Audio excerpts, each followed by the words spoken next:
प्यारे दोस्तों, आज का कहानी बहुत ही डरावनी कहानी है। इसलिए अगर आपको जिन्नात से डर लगता है तो आप इस कहानी को ना सुने, क्योंकि यह कोई मनगढ़ंत या बनावटी कहानी नहीं है, बल्कि एक सच्ची घटना है जो पाकिस्तान के कराची शहर में पेश आया। जब एक खूबसूरत लड़की के शादी के बाद उसका शौहर प्रदेश चला गया, मगर दोस्तों, उस खूबसूरत लड़की के घर में वो अकेली रहती थी। मगर बदकिस्मती से उस खूबसूरत और जवान लड़की पर एक शैतान जिन्नात का असर था। फिर उस लड़की के साथ वो शैतान जिन्न जो किया करता था, जिसे सुनकर आप यकीन नहीं कर पाएंगे। फिर एक दिन उसका शौहर अचानक प्रदेश से घर आ गया, और जब उसने घर का दरवाजा खोला, फिर उसने अपने बीवी को उस जिन्नात के साथ जिस हाल में देखा, जिसे सुनकर आपके रोंगटे खड़े हो जाएंगे। इसलिए आपसे गुजारिश है कि वीडियो को आखिर तक जरूर देखिएगा, तभी आपको मुकम्मल कहानी समझ में आएगी। ये कहानी हमें उसी लड़की के शौहर ने बताया है, जिसे सुनकर हम खुद दंग रह गए। इसलिए आप भी मुकम्मल कहानी सुनेंगे तो आपका भी रोंगटे खड़े हो जाएंगे। उसका शौहर कहानी को कुछ इस तरह से बयान करता है, तो चलिए उस शख्स के जुबानी कहानी को सुनते हैं। आज 3 साल बाद मैं सऊदी अरब से वापस कराची पहुंच रहा था। इस वक्त मैं हवाई जहाज में था, और कुछ देर बाद ही पायलट ने मुसाफिरों से मुखातिब होकर बताया था कि हम कुछ ही देर बाद कराची एयरपोर्ट पर लैंड करने वाले हैं। कुछ देर बाद जहाज लैंड कर गया, और फिर मैं मुसाफिरों के साथ जहाज से बाहर आ गया। मैं उस वक्त जज्बाती कैफियत में था। मेरी निगाहें लोगों के हुजूम में अपनी बीवी समीना और बेटी नगीना को तलाश कर रही थी, और फिर वह दोनों मुझे नजर आ गई। उनके साथ ही मेरा साला जीशान भी मौजूद था। मैं उन लोगों के पास पहुंच गया। हम सब बेहद खुशी से मिले और एक दूसरे का हाल दरियाफ्त करके एयरपोर्ट से बाहर आ गए। कुछ ही देर बाद एयरपोर्ट पर चाय पी के मेरे साला जीशान की गाड़ी में रवाना हो गए। हम घर पहुंच गए। कुछ देर की बातचीत के बाद जीशान इजाजत लेकर अपने घर चला गया।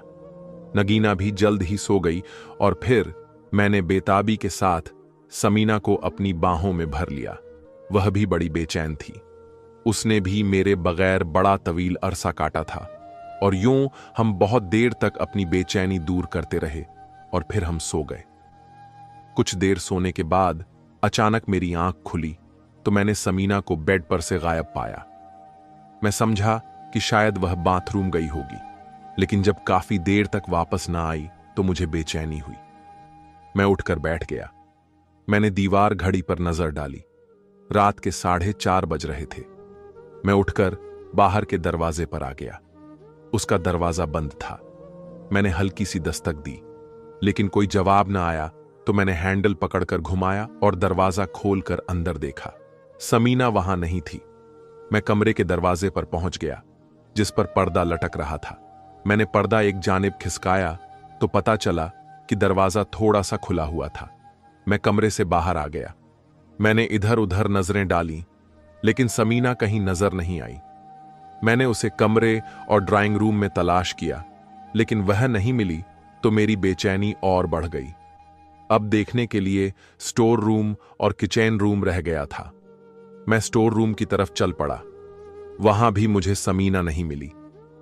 मैं सीढ़ियां उतरकर किचन रूम के करीब पहुंचा तो मुझे वहां की लाइट जलती नजर आई। मैं तेजी से उसके तरफ बढ़ पड़ा। अभी मैं उसके दरवाजे से जरा दूर ही था कि मुझे अंदर से एक खौफनाक लेकिन हल्का कहकहा सुनाई दिया। मेरे कदम वहीं रुक गए। मैं हैरान और परेशान था कि आखिर यह मामला क्या है।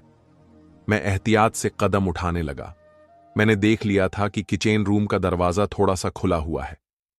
मैं डरते हुए वहां से अंदर झांका तो मुझे समीना एक कुर्सी पर बैठी नजर आई, और उसके सामने मेज रखी थी, जिस पर कुछ पुरानी किताबें पड़ी थीं। मैं कुछ देर वहीं खड़ा समीना को देखता रहा। उसका रुख मेरी तरफ नहीं था। उसका पीठ मैं देख रहा था। वह दीवार की तरफ देख रही थी, और जैसे वहां किसी को देखकर उससे बातें कर रही थी। वह बातें बड़ी आम सी थीं, जैसे किसी सहेली से की जाती है। घर का हाल चाल, खाने और कपड़ों के बारे में बताना। मैंने सोचा, यकीनन समीना को नींद में उठकर चलने की बीमारी हो गई है। समीना मैंने उसे आवाज दी तो उसने गर्दन घुमाकर मेरी तरफ देखा। उसकी आंखें अंगारों की तरह सुर्ख हो रही थीं। मैं तेजी से उसकी तरफ बढ़ा। मैंने उसके पास पहुंचने के बाद उसके कंधों पर हाथ रखते हुए कहा, समीना, तुम ठीक तो हो ना? उसने निहायत मासूमियत से मेरी तरफ देखा। मैंने समीना से डरते हुए पूछा, तुम यहां क्या कर रही हो? मगर उसने कुछ जवाब नहीं दिया। फिर मैंने उसका जवाब सुने बगैर बोला, चलो उठो, चलो मेरे साथ। मैंने उसे उठा लिया। उसने चलते हुए दीवार की तरफ देखा और बोली, यही सब करने के लिए यहां आया है। फिर वह धीरे से हंसी और दीवार की तरफ देखकर बोलने लगी, तुम बेफिक्र रहो, मेरा वादा है कि मैं इसका खून तुम्हें जरूर पिलाऊंगी। ये बात सुनकर तो मेरे धड़कन तेज हो गए थे, मगर मैंने समीना को बोलने से नहीं रोका। मैं चाहता था कि उसकी बातें सुनूं, ताकि जब मैं उसे डॉक्टर के पास लेकर जाऊं तो उसकी कैफियत के साथ साथ उसकी बातें भी बता सकूं।